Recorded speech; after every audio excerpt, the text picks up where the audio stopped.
hours after a man was murdered in Kirkland and a woman was critically injured. Good evening, I'm Amy Clancy. And I'm Dave Wagner. Crime scene detectives have been at that home all day on 131st Avenue Northeast, and KIRO 7's Allison Grandy is there live tonight. Allison, this, of course, understandably has a community on edge.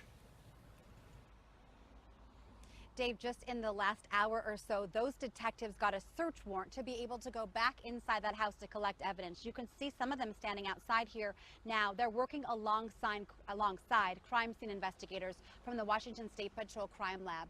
They're piecing together what happened early this morning that led to a disturbance and then had one man stab another man to death.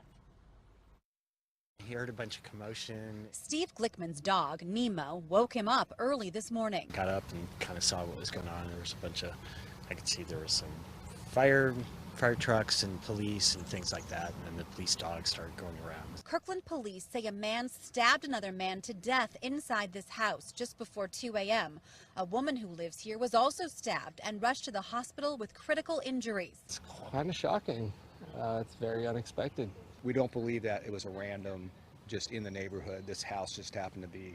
We believe there was some type of connection. Detectives waited for hours on Friday to get a search warrant to get back inside the house.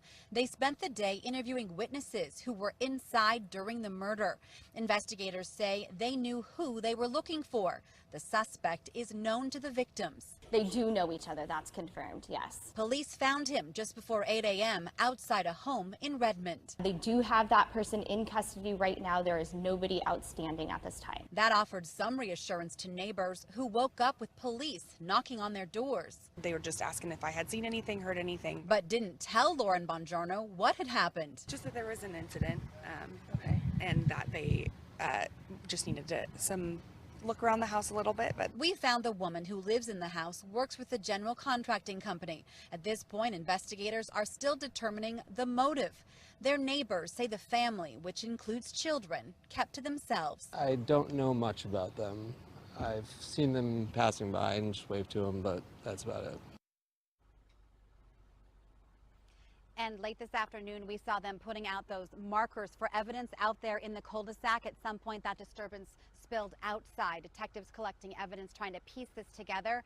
Now, they told us they arrested that suspect just before 8 a.m. I just checked the jail roster. That suspect has still not yet been booked into the King County Jail. They're trying to get all the information they can. We're going to let you know when he's behind bars and what else we can find out about him once we learn his name. Live in Kirkland, Allison Grandy, KIRO 7 News.